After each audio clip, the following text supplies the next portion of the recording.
Welcome बच्चों।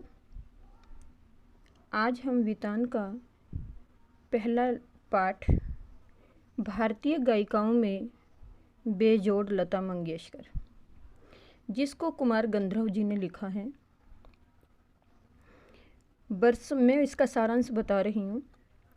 बरसों पहले की बात है, मैं बीमार था, यानी कि लेखक कह रहा है। उस बीमारी में एक दिन मैंने सहज ही रेडियो लगाया और एक अचानक अद्वितीय स्वर मेरे कानों में पड़ा। स्वर सुनते ही मैंने अनुभव किया कि यह स्वर कुछ विशेष है, रोज का नहीं। यह स्वर सीधे मेरे कलेजे से जा भिड़ा। मैं तो हैरान हो गया। मुझ में समझ में नहीं आ रहा था कि यह स्वर किसका है। मैं तमन्यता यानी कि बड़ा दिल लगाकर उसे सुन रहा था। गाना समाप्त होते ही गायिका का नाम घोषित किया गया, लता मंगेशकर। नाम सुनते ही मैं चकित हो गया। मन ही मन एक संगति पाने का भी अनुभव हुआ। सुप्रसिद्ध गायक दीनानाथ मंगेशकर की अजब गायकी एक दूसरा स्वरूप लिए उन्हीं की बेटी की कोमल आवाज़ में सुनने का अनुभव हुआ। मुझे लगता है बरसात के भी पहले के किसी चित्रपट का वह कोई गाना था। तब से लता निरंतर गाती चली आ रही हैं और मैं भी उसका गाना सुनता आ रहा हूँ। लता के पहले प्रसिद्ध गायिका नूरजहाँ का चित्रपट संगीत में अपना जमाना था, परंतु उसी क्षेत्र में बाद में आई हुई लता उससे कहीं आगे निकल गई। कला के क्षेत्र में ऐसे चमत्कार कभी कभी दिख पड़ते हैं। जैसे प्रसिद्ध सितारिये विलायत खां अपने सितार वादक पिता की तुलना में बहुत ही आगे चले गए थे। मेरा स्पष्ट मत है कि भारतीय गायिकाओं में लता के जोड़ की गायिका ही नहीं हुई। लता के कारण चित्रपट संगीत को विलक्षण लोकप्रियता प्राप्त हुई है। यही नहीं, लोगों का शास्त्रीय संगीत की ओर देखने का दृष्टिकोण भी एकदम बदला है। छोटी बात कहूँगा, पहले भी घर घर छोटे बच्चे गाया करते थे, पर उस गाने में और आजकल घरों में सुनाई देने वाले बच्चों के गानों में बड़ा अंतर हो गया है। आजकल के नन्हे मुन्ने भी स्वर में गुनगुनाते हैं। क्या लता इस जादू का कारण नहीं है? कोकिला का स्वर निरंतर कानों में पड़ने लगे तो कोई भी सुनने वाला उसका अनुकरण करने का प्रयत्न ही करेगा। ये स्वाभाविक ही है। चित्रपट संगीत के कारण सुंदर स्वर मालिकाएं लोगों के कानों पर पड़ रही हैं। संगीत के विभिन्न प्रकार से उनका परिचय हो रहा है, उनका स्वर ज्ञान बढ़ रहा है। सुरीलापन क्या है उसकी समझ भी उन्हें होती जा रही है। तरह तरह की लय में भी कई प्रकार के गाने सुनाई पड़ने लगे और आकार युक्त लय के साथ उनकी जान पहचान होती जा रही है। साधारण प्रकार के लोगों को भी उनकी सूक्ष्मता समझ में आने लगी। इन सब का श्रेय लता को ही जाता है।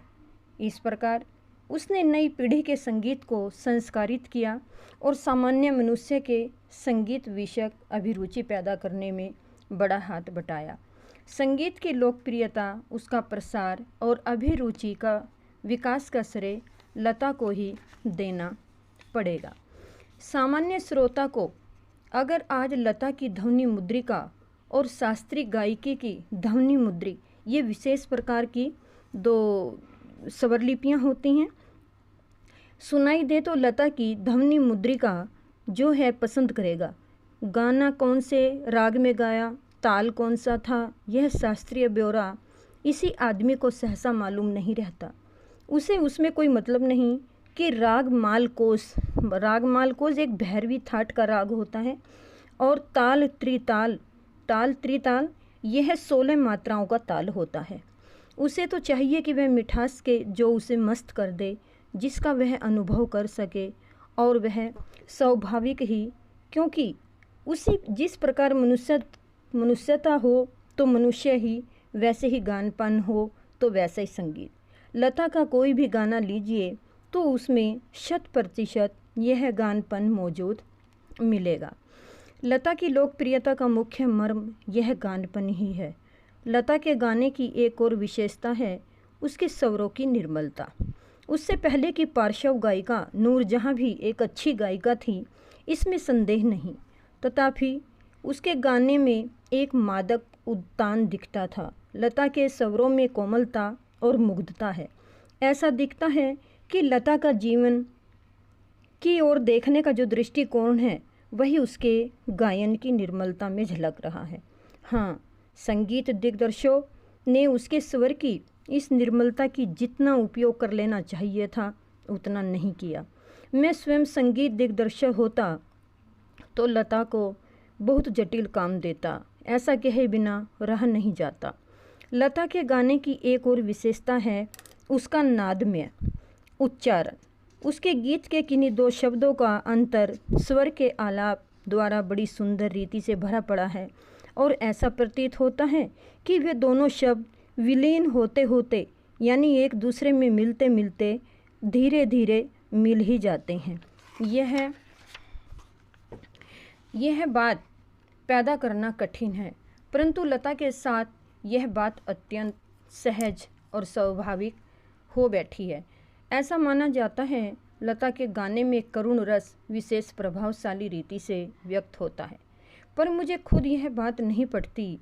मेरा अपना मत है कि लता के करुण रस जो दया दिखाते हैं उनके साथ उनका न्याय नहीं किया, बजाय इसके मुग्ध श्रृंगार की अभिव्यक्ति करने वाले मध्य या ध्रुव तुल्य के गाने लता ने बड़ी उत्कटता से गाए हैं।